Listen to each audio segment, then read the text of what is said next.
Bugbugan eh.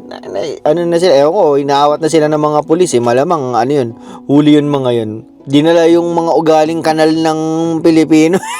Hindi ko na alam kung ano yung pinagsimulan or pinag-ugatan ng away. Basta yung nabidyo na lang yung bugbugan eh. Yun! Punts lang tayo. Malayo yung biniyahin natin. Nag-road trip. Kung kailan patapos na sa akin, saan nag-road trip no? Walang kamatayan Tim Hortons. Pero masarap naman. Pero, sa totoo lang, naalala namin ng misis ko, yung Tim Hortons sa Pilipinas, mas maraming choices. Ewan ko siguro pag mga international na mga Tim Hortons, mas maraming mga choices. Kasi dito, kahit saan ka pumunta, nandito ako ngayon sa Verden. Wala ako sa Brandon. Pare-pareho yung laman ng mga Tim Hortons nila, yung mga binibenta nila. Hindi tulad pagka yung nasa Pilipinas dati, naalala ko ang dami talaga nilang mga nasa menu nila, ang dami.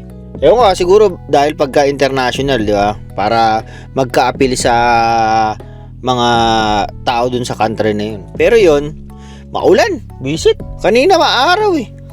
Biglang ulan. Ano na naman, Wednesday, mamaya niyan weekend na naman. Contradicting sinabi mo, sana wag kagad muna winter. Pero lagi mo namang sinasabi kada linggo, sana mag-weekend na. Hindi mo alam kung gusto mong mas mabilis yung panahon o mas mabagal, Talagang napapalibutan ka ng mga Dito sa lugar namin, sa Manitoba, hindi pa naman ganun karami yung mga yung mga mekos-mekos, mga ganyan. Parang mas marami pa rin yung mga puti.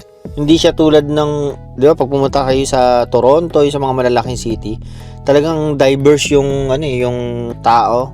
Pero mas marami talaga yung mga mekos-mekos. Tapos pagka makakita ka rin maraming mga Pilipino rin, pero minority pa rin mga Pilipino. O nga pala, nandun na rin naman tayo sa mga Pilipino sa Toronto. Meron dong tinatawag nila Taste of Manila. Parang parang isang weekend na puro event ng mga Pilipino sa Toronto.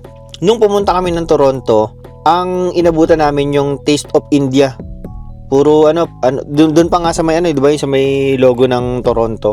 Doon nila ginanap. Etong weekend, Taste of Manila.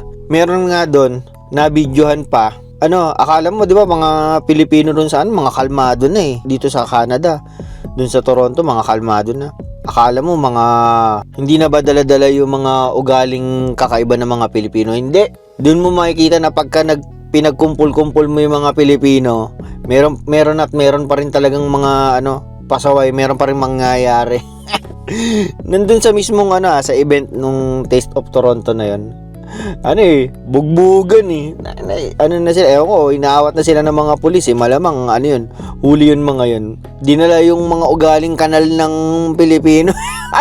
Hindi na pinakita hindi ko na alam kung ano yung pinagsimulan or pinag-ugatan ng away. Basta yung nabidyo na lang yung bugbugan eh. Mga tapos makikita mo yung mga pormahan. Alam mo talagang mga Pilipino eh. Yung mga naka-short na naka-sandals tapos naka-medyas, yung mga ganung pormahan eh. Tapos may mga may mga malalaking panyo. Yung mga ganung pormahan na nakabaliktad na sombrero. Makapag ganun din naman yung sombrero ko. Hindi ko na nagagamit yung sombrero ko eh. Ang dami ko sombrero doon sa bahay, hindi ko na nagagamit dahil sa Brandon boy ko na sombrero, yun ang ginagamit ko. Pero yun talaga nakakaya, bugbugan, ang daming umaawat, may mga pulis. Sana naman mga kababayan, huwag nyo nandalin yung ugaling kanal nyo sa Pilipinas, yung mga ugaling ewan nyo dito sa Canada or sa ibang bansa. Nakikita ng ibang lahi na tayo mahilig mag-away. Talaga mo. Sabi ko, merong mga saka ang isa pa. Ko lang to sa 4 years ko sa Canada, observation ko lang naman. Dito yung parang mga lahi-lahi, mga Tagalog, mga Bisaya, mga Kapampangan. Sila yung mga magkakasama rito. Dito sa lugar namin, ang masasabi ko, ang pinakamaraming mga Bisaya. Marami tayong mga tropang mga Bisaya diyan sa Brandon. Sumunod nakikita ko, mga Kapampangan. Ewan ko, onting-onti lang talaga na kami yung mga mga taga Maynila, mga taga Makati, mga ganyan. Bira. Makikita mo kadalasan mga taga Mindanao, mga taga Visayas. Sila yung karamihan. Pero yan nga yung nakakabilib sa mga kababayan natin sa sa Mindanao, sa Visayas.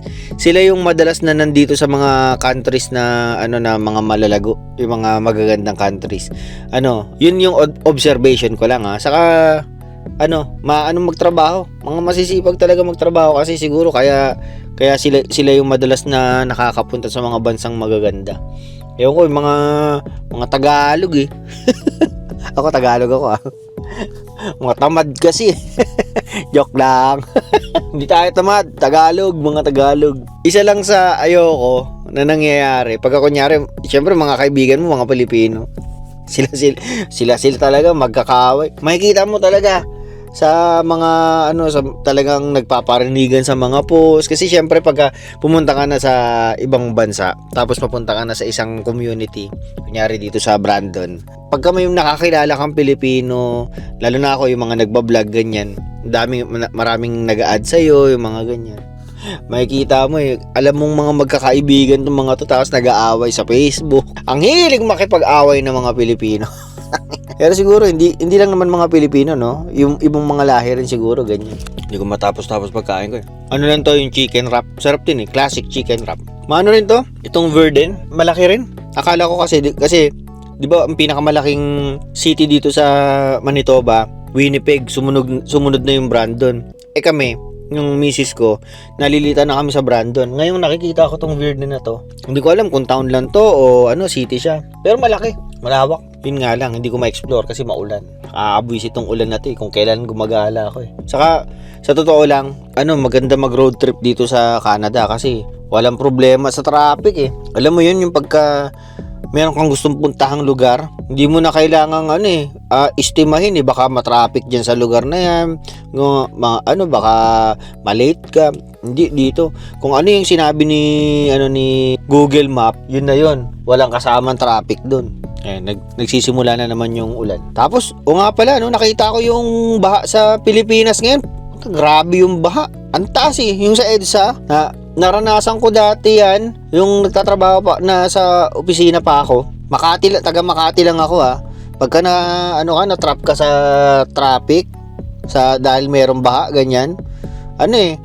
Talagang abutin ka ng ilang oras sa kalsada Sa atin lang sa Pilipinas na laging affected yung traffic kapag umulan, kapag laging either malilate ka or matatagalan ka sa biyahe. Ang hirap. Ang sinasabi ko lang, ang hirap mag-commute sa Pilipinas. Lalo na ngayon, puro parang mas lumala pa yung baha sa Pilipinas. Yung nakita ko sa ang pinagyayabang ng mga pulpul na politician natin, hindi na raw ganun katagal yung baha. Raw kagad, humuhupa kagad. Pero nagbabaha pa rin. Pero humuhupa na kagad. Hindi mo alam, complex no? Sige na. Wala na akong makwento pinapahaba ko na lang tong video ko. Natuwa lang kasi ako dun sa mga kababayan natin na nag-aaway dun sa Taste of Manila. Talagang Taste of Manila pati yung yung gulo ng Maynila pinunta nila dun bugbugan, sigawan, anak talaga ng mga Pilipino. I love Filipinos. Yun na. At tapusin ko na tong video na to. Kakain na ako, gugutom na ako like, share, subscribe yung mga alam nyo nini. Sige na, paalam.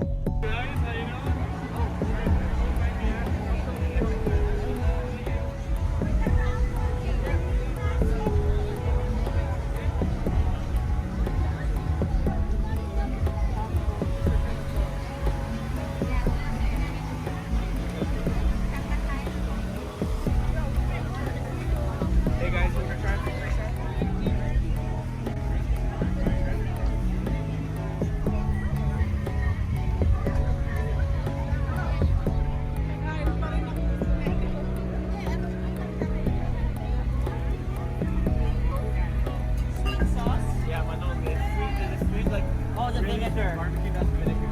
Okay, I'm gonna mix that.